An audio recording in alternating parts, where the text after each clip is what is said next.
All right, good morning, guys. Back at it with another MLB DFS video. It actually worked out in our favor yesterday. Finally hit one. Trey Turner put the Phillies on his back.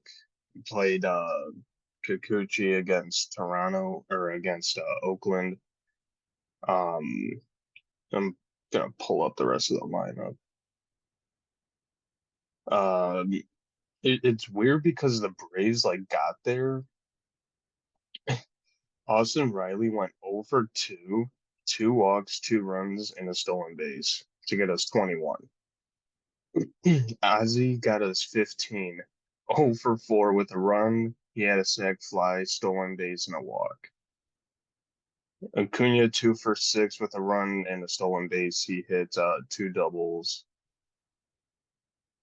Real Muto at 5%. He was even a little bit lower in some other contests. 1 for 4 with a run, whatever. But overall, it was a pretty good day. We hit 190. Hoping to do it again today. Any takeaways from yesterday? Uh, there was just a couple points where we could have really climbed. There was three separate times where one of our guys had the bases loaded and they all went 0 for 3. So that kind of hurt. And then Bobby Dahlbeck, I mean, he was min price. I didn't really expect much, but he got pinch hit after one at bat. So that was pretty annoying. But other than that, it's whatever. It's a pretty high scoring slate. It was a very high scoring. If even one of our guys had bases, I'm not even asking for a grand slam, but if Trey, you know, and he can fly. Imagine if he just clears the bases and got a double. He'd be sitting pretty right now. But can't complain when you cash. So, pitchers for today: Strider, 41%. Castillo. Why is Detmer so freaking high? Reed Detmers, Dylan Cease, Heaney, Verlander, and the list goes on. Play Strider, right? We can move on. That seems right. I will say that the ballpark pal projections are exactly aligned with this, which is pretty nice to see. It's like the exact same order. Um, Strider by like 8 fantasy points, and then drops to Castillo, and then drops by like 3 or 4 fantasy points to Detmers and Cease. Then it drops a couple more down to Heaney and Verlander. Um, my first build had Strider. It's because just because I didn't really need the salary. My number one stat for stay, we'll talk about them at Baltimore. They're so cheap that you don't really need to pay down. But I mean, if you want to pay up for like contrarian Braves or something, I could see maybe going Castillo or Detmers or Cease, wherever you want on that Chicago game. All I'm gonna say, Dylan Cease has had 3 straight 40 fantasy point games, but Strider, clear cut, clear cut winner. What else can you do with 41% projected ownership? You know, and it's such a smaller slate that kind of have to go with it. All right, on to stacks. That was pretty simple, right? Look at that.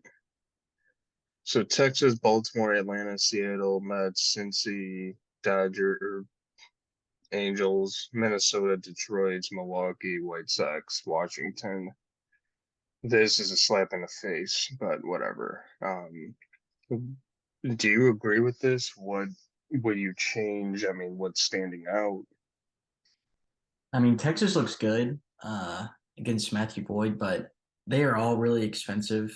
So if you're going to play them, either paying down for like 2K guys in your secondary stack or you're not playing Strider, one of the two. So Texas was not my first choice. Baltimore was my first choice. The problem is it's looking like pretty crappy weather. It's like 60, 70% chance of thunderstorms around first pitch. So I can see that being pretty annoying. If that game gets canceled, I even know where I want to go for offense. But The Mets game also has some pretty bad weather concerns.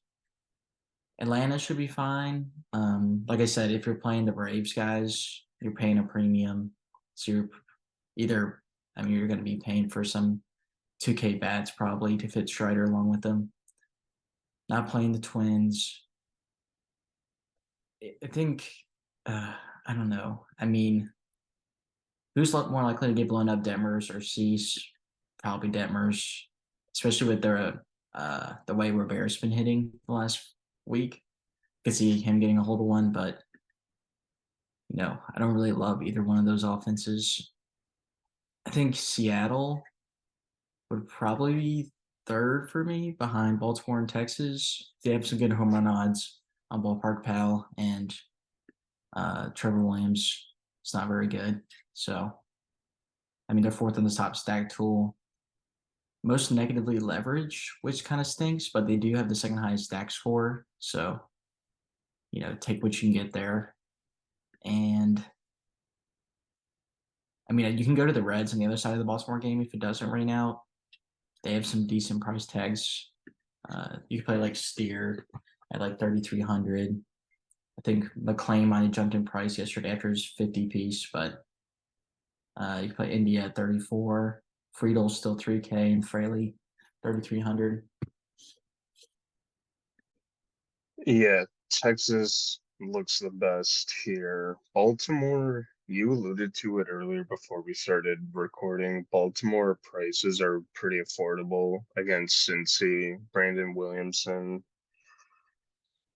I don't even know this guy, this pitcher, so I mean, Baltimore can definitely jump. Atlanta against Sonny Gray is a little interesting. I know Sonny Gray hasn't been amazing recently, but he's been serviceable, maybe a little bit better than that, but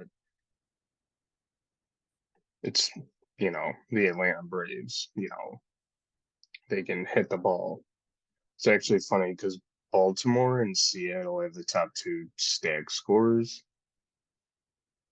and then actually it goes Texas and then Detroit in terms of stack score. I have this lined up as top stack percentage, but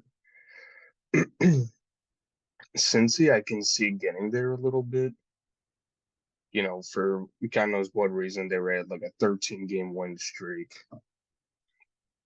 Ellie hit a cycle. You got all those bats there against Cole Irvine or Irvin. I don't know who this guy is either. So, uh, Mets against Colin Ria, sure. That's kind of where I draw the line. Like Texas, Baltimore, Atlanta, Seattle, Mets, and Cincy. If I had to get a little different, I guess Detroit, just because their stack score is pretty high, but I don't even like that much. But it's a condensed slate, so don't necessarily worry about chalk and trying to be different. Uh, you want to do lineup generator first or home runs? We can do home runs. All right, lead us off. Gonna go with Adley Rutschman from Baltimore, Francisco Lindor from the Mets, and then Garcia from Texas. I'm gonna go with Gunnar Henderson, Joey Votto, and Marcelo Zuna. Got a good feeling about Votto. I don't know why, if I'm being completely honest, but all right, time to load this up. Ooh, I just clicked something on accident.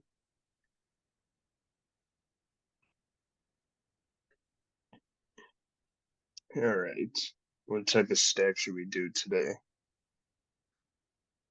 Let's see what a 4-2-2 spits, and let's I'm just go. assuming Let's just go balance to see where ownership's going. no one's been messing with this that much. Oh, they must not have updated the data yet. All right, well, that's MLB lineup generator. Come back later, I guess. Maybe I'll post a short later on it. Let's see. That should just about do it, though. Anything we missed? Any final thoughts? Just make sure to check out our lineup about 10 minutes before lock. I know I've been pushing it recently, like 5 minutes, so I'll try to get it before that so no one's sweating. We're gonna have to keep looking at the weather. The first couple games look like they can be in jeopardy, and they look like the best offensive spot, so that kind of sucks. But other than that, make sure to check out Stochastics tools in our description, so you can check out the lineup generator that we weren't able to use. And like and subscribe if you haven't already.